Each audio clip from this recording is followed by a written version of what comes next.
Akashvani presents Morning News.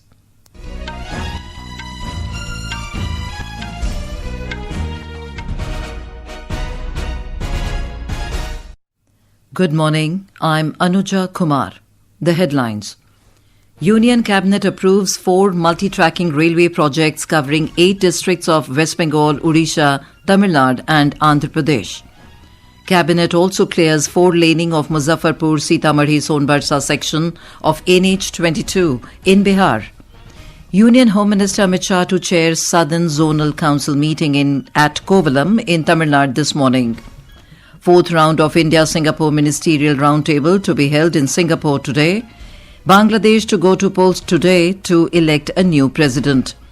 US President Donald Trump declares economic warfare against Iran, threatens economic punishment for any country helping Tehran. And Indian women's team to take on England in their final Pool D match of FIH Hockey World Cup in Amstelveen this evening. And now the news in detail. The Union Cabinet has approved 5 projects worth over 13,000 crore rupees, including 4 railway and 1 highway project.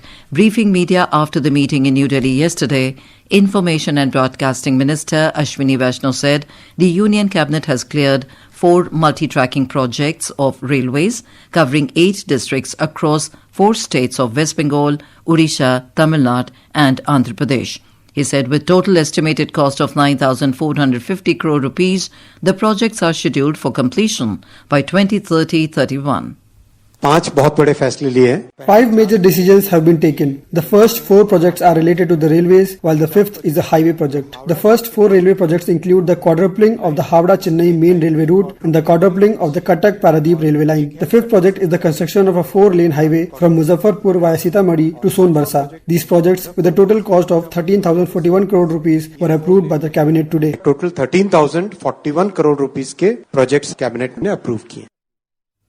Mr. Vaishnaw informed that the Cabinet has also approved the upgradation of the Muzaffarpur-Sitamarhi-Sonbarsa section of National Highway 22 in Bihar to a 4-lane standard at a total capital cost of over 3,590 crore rupees.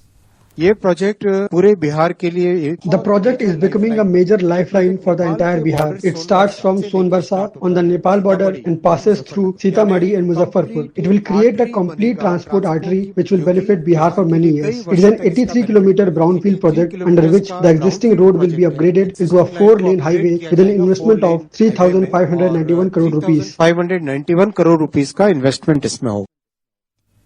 Union Home Minister Amit Shah will chair 31st meeting of the Southern Zonal Council at Kovalam near Chennai in Tamil Nadu this morning. The meeting is likely to focus on issues requiring coordination between the centre and southern states and union territories.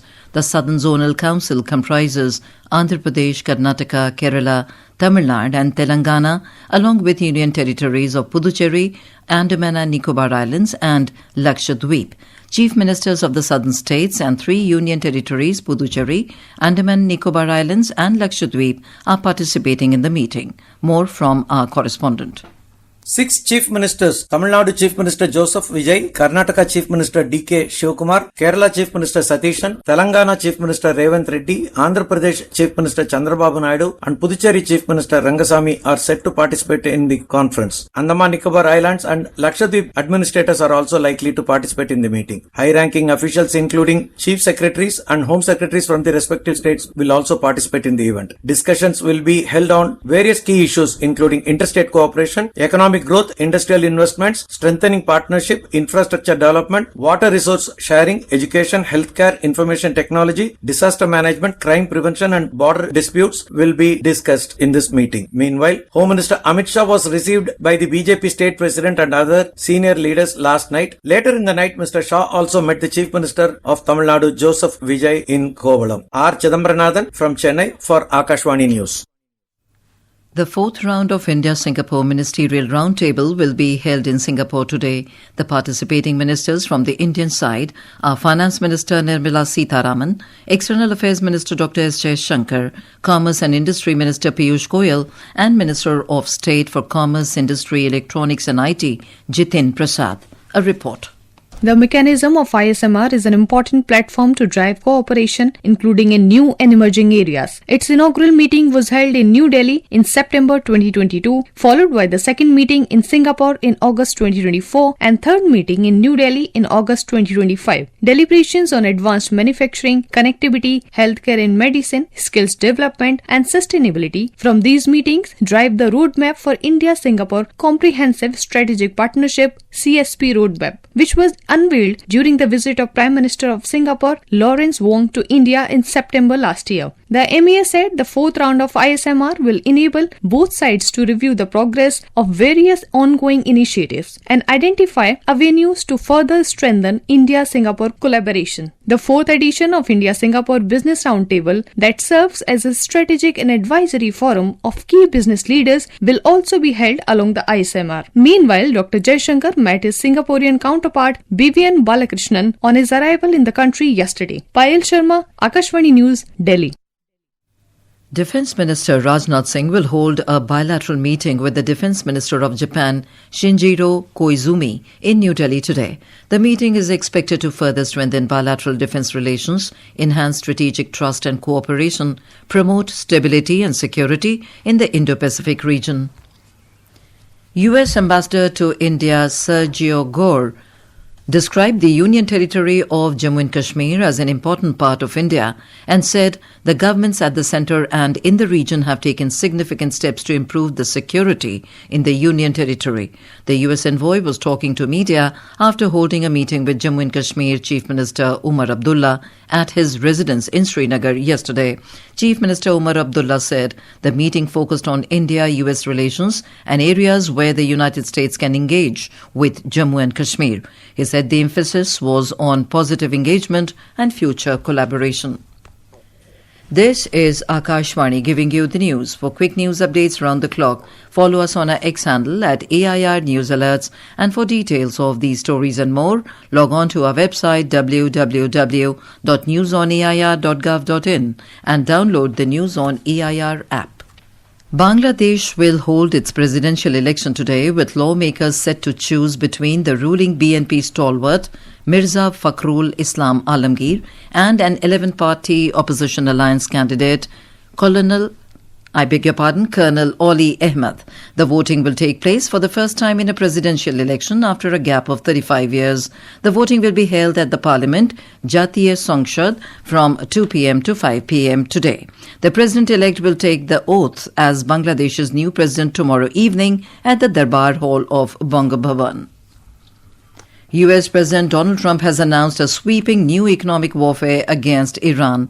In a post on Truth Social, Trump said Iran was given several opportunities to reach a deal with the United States but failed to do so. He said Washington will now launch an unprecedented campaign of economic warfare and isolation against Tehran. Trump also threatened economic punishment for any country helping Tehran. He warned that any country allowing its financial institutions, businesses, airports or government agencies to provide support to Tehran will also face tremendous economic consequences. Flood situation remains grim in several districts of North Odisha, with Bhadrak, Kendrapada, Balasore, Mayurbhanj and Kyonjhar districts continuing to face inundation despite a reduction in rainfall. The Subarna Rekha is adding to the concern, flowing at 11.8 metres at Rajghat against the danger level of 10.36 metres this morning, affecting around 280,000 people. With another spell of rain expected, the India Meteorological Department has issued a yellow warning for Mayurbhanj, Kyonjhar and Sundargarh districts, keeping the flood-hit areas on alert. More from our correspondent. Floodwaters continue to pose serious problems in several parts of North Odisha, with many people still marooned as water levels remain high and recede slowly. In Baleswar district, Baliapal is among the worst affected, with more than 45,000 people reportedly still marooned. Schools and Anganwadi centers remain closed in Bhadrak district. The Subarna Rekha is also rising. At Rajghat, the river was flowing at 11.80 meters at 6 this morning against the danger level of 10.36 meters. Around 280,000 people have been affected by the Subarna Rekha flood. The IMD has forecast another spell of rain from this Saturday, with yellow warning for Mayurbhanj, Kyonjhar and Sundargarh districts, raising concern over further inundation. Prakash Das for Akashvani News, Bhubaneswar. On to sports. Indian shuttlers will be in action today in the pre-quarterfinals of the BWF World Championships in New Delhi. Players will look to book their places in the quarterfinals. More from our correspondent.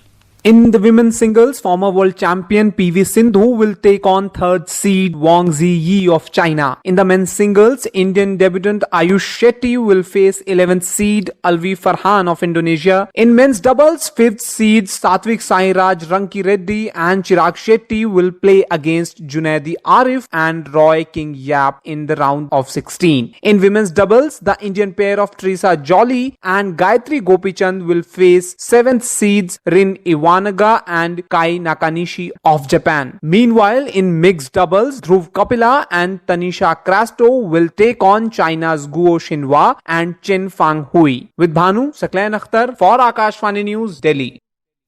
In hockey, Indian women's team will face England today in their final Pool D match of the FIH Hockey World Cup at Wagener Stadium in Amstelveen. The match will begin at 6:30 p.m. IST. A win or draw will ensure India finish at the top of the pool and qualify for the next round. Indian women's are high on confidence after a record 6-1 win over South Africa on Tuesday. The victory surpassed India's previous biggest World Cup win, a 4-1 triumph over Spain in the inaugural 1974 edition. With this win, India climbed to the top of the Pool D with 4 points from 2 matches. Meanwhile, England must have to win today's match to keep their hopes alive after losing 4-2 to China. On the other hand, the Indian men's hockey team defeated arch rivals Pakistan 5-3 in their final group match yesterday to qualify for the next round. The 4-day-long India Day festival will begin today in Moscow, bringing together the Indian and Russian communities for a celebration of culture, traditions and people-to-people ties. The festival will be held at Gostiny Dvor in Moscow. Being organized under the theme Unity of Cultures, Friendship of Peoples, the festival will feature a diverse program spread across several venues. And now for a look at today's newspapers, it's over to Renu Kataria. Thank you, Anuja. All the dailies have noticed the maiden visit of the present U.S. ambassador to Srinagar. A headline in the Indian Express quoting the U.S. envoy writes, J&K important part of India will relook at travel warnings, expressing a strong endorsement of New Delhi's long-standing position on Jammu and Kashmir. Government sharpens Gen Z outreach on social media with One Day, One University, notes the pioneer along with all other dailies. Modi tops social media rankings, adds the Economic Times. A Hindustan Times headline writes about the Supreme Court asking NTA about the progress in exam reforms plan. A headline in the Tribune cites a transformative move launched by India Post to test the feasibility of last-mile delivery to the country's most remote and inaccessible corners, which says, where the Dakia cannot go, a drone can. In its developmental commitment to the state of Palestine, India to build hospital in West Bank seeks to deploy field hospital in Gaza, states The Hindu. On Bangladesh Prime Minister's possible visit to India, Prime Minister Modi assures him of an honourable reception is another headline in the Tribune. New US immigration rules may mean greater scrutiny for Indians with expanded definition of public charge, reports the Asian Age. And finally, the Times of India refers to a study saying people with no high BP, diabetes or smoking habit lived nearly 13 years longer without dementia than those with all 3 risk factors. And with that, it's back to you, Anuja. Thank you, Renu. And now before we end the bulletin, the headlines once again. Union Cabinet approves 4 multi-tracking railway projects covering 8 districts of West Bengal, Odisha, Tamil Nadu and Andhra Pradesh. Cabinet also clears 4-laning of Muzaffarpur-Sitamarhi-Sonbarsa section of NH22 in Bihar. Union Home Minister Amit Shah to chair Southern Zonal Council meeting at Kovalam in Tamil Nadu this morning. 4th round of India-Singapore Ministerial Roundtable to be held in Singapore today. Bangladesh to go to polls today to elect a new president. US President Donald Trump declares economic warfare against Iran, threatens economic punishment for any country helping Tehran. And Indian women's team to take on England in their final Pool D match of FIH Hockey World Cup in Amstelveen this evening. And with that, we end the morning news. Have a nice day.